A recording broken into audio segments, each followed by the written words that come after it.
Halo, selamat datang di KMHDI Mengkaji. Kami adalah mata, telinga, dan hati organisasi. Polemik soal cinta nampaknya dialami dari remaja hingga lansia.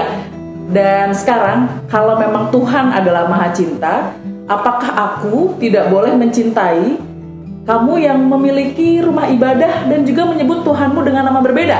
Nah, polemik soal cinta beda agama, perkawinan beda agama akan kita bahas oleh narasumber kita hari ini, masih di edisi Tanya Hindu. Beliau adalah Wakil Ketua Sabawalaka Parisade Hindu Dharma Indonesia Pusat, Bapak Dewa Ketut Surabaya. Swastiastu Aji. Susuma Aji udah hadir lagi setelah kemarin kita ngomongin soal cinta beda kasta. Emang akhirnya polemiknya ke beda agama nih, Ji. Iya.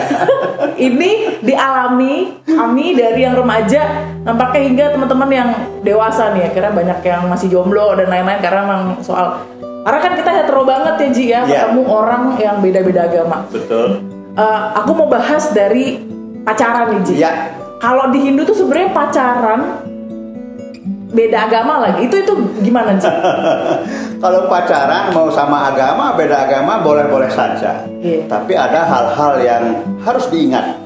Dalam Hindu, pacaran itu tidak sekedar rekreasi, tidak sekedar memenuhi keinginan, tidak sekedar supaya kita kelihatan bersama-sama. Tidak. Kalau sudah pacaran, apalagi sudah bersentuhan tangan, ya, itu kemudian ada ucapan-ucapan kasih sayang di sana. Itu sebetulnya sudah harus hati-hati, tidak bisa sembarangan. Jangan janji juga ya. Jelas. Aku nanti janji nih kalau kita.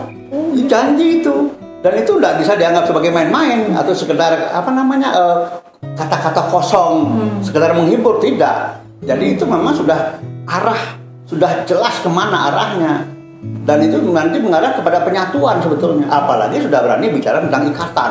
Oke. Ya, makanya kita kan di Hindu ada yang namanya gelang tridatu, ikatan. Gelang tridatu. Itu bukan sekedar aksesori sebetulnya. Gitu, tapi itu sebetulnya ikatan. Kalau dikatakan antara pria dengan wanita dalam hal pacaran, kita suka saling mengikatkan gitu ya. Itu dia sebetulnya. Oh, nggak boleh ini ya.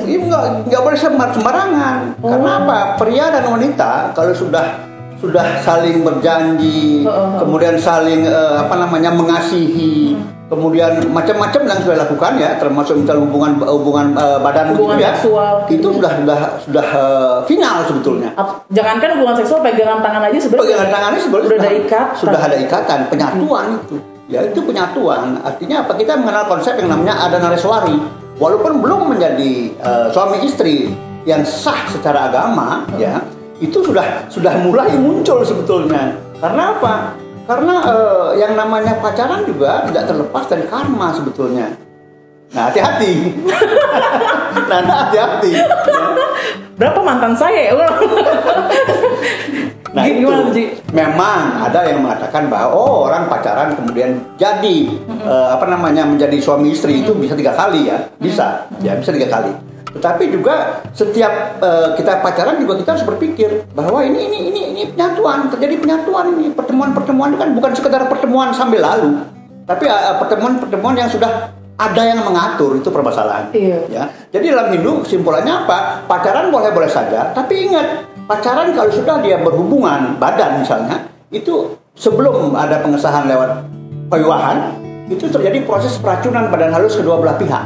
Jadi saya ulangi, peracunan badan halus kedua belah pihak.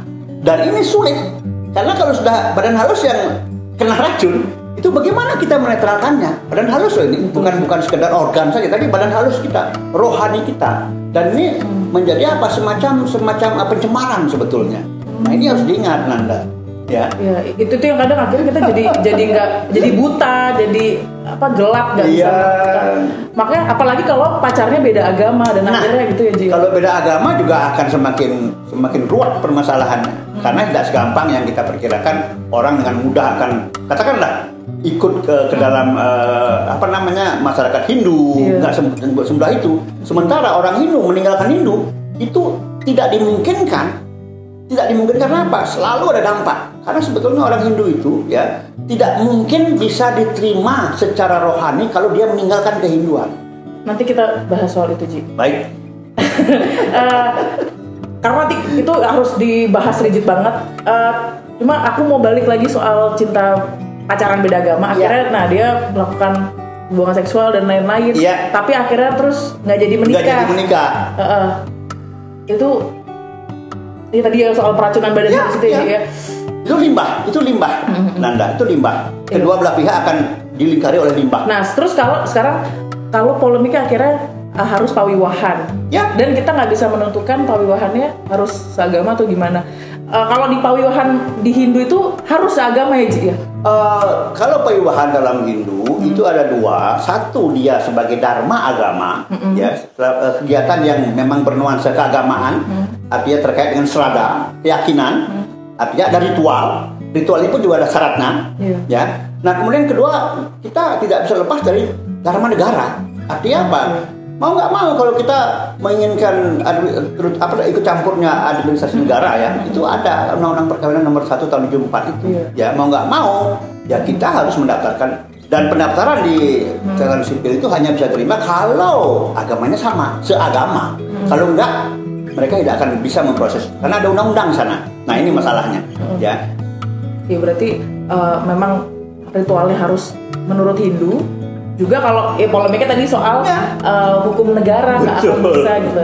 Dan setahu saya juga kemarin pas pengajuan judicial review di MK kita juga menolak kan, Ji ya? Iya. Di Hindu nggak bisa. Kita menolak dengan perkawinan beda agama, nggak bisa, tetap dengan satu agama. Karena dalam Hindu secara metafisik perbedaan itu berdampak kepada anak-anak. Ya ini kita kan mengenai konsep reinkarnasi, ya punarbawa. Sehingga kalau misalnya perbedaan dalam satu rumah ayah ibu berbeda, anak yang lahir ini dari konsep reinkarnasi dia akan mengalami ketidakseimbangan perkembangan antara fisik dengan psikis dan rohani. Ini masalahnya. Ya, ini masalah besar. Kalau ini kita lanjutkan, anak itu tumbuh ya dengan karakter yang unik, aneh, dan dia bisa ekstrim, radikal. Nah ini masalahnya. Jangan-jangan yang terjadi di kita saat ini juga terpengaruh. Tapi selain ini saya pengen Aji cerita banyak soal pengalaman dan apa aja yang Aji temui soal tadi keluarga-keluarga yang lahir dari beda agama gitu ya, Ji ya.